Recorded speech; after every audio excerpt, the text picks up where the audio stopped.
ঘুরে দাঁড়ানোর জন্য টাকার থেকেও গুরুত্বপূর্ণ নিজের সৎ হওয়া এবং নিজের যোগ্য হওয়া।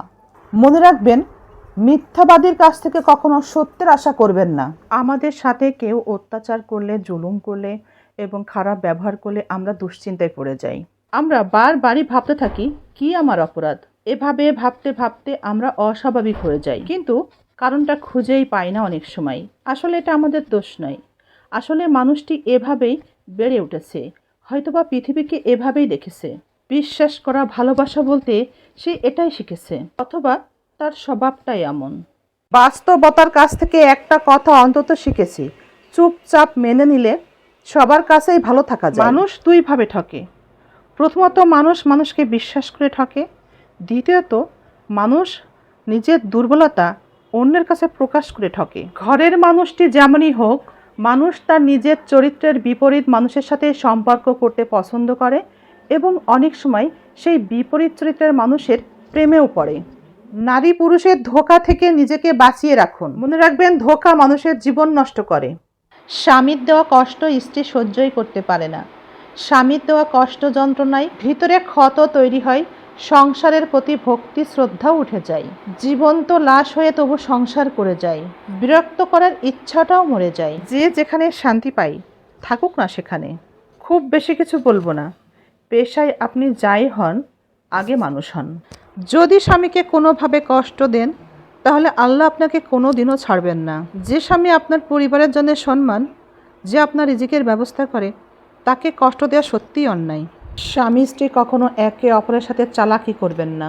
মনে রাখবেন, যে ভুল করে তাকে ক্ষমা করা যায়, কিন্তু যে চালাকি করে তার সাথে দূরত্ব বেড়ে যায়।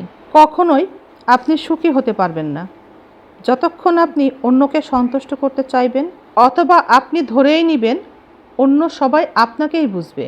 কাউকে মেরে ফেলতে চান, তাহলে তাকে অনেক বেশি ভালোবাসুন, তারপর তাকে অবহেলা শুরু করুন। সে জীবন্ত লাশ হয়ে বেঁচে থাকবে। যত নিজের ভালোটা বুঝতে শিখবেন, ততই একা থাকার ইচ্ছাটা বেড়ে যাবে, আর ততই মানুষ চিনতে শিখবেন, একা বেঁচে থাকার ইচ্ছাটাও বেড়ে যাবে।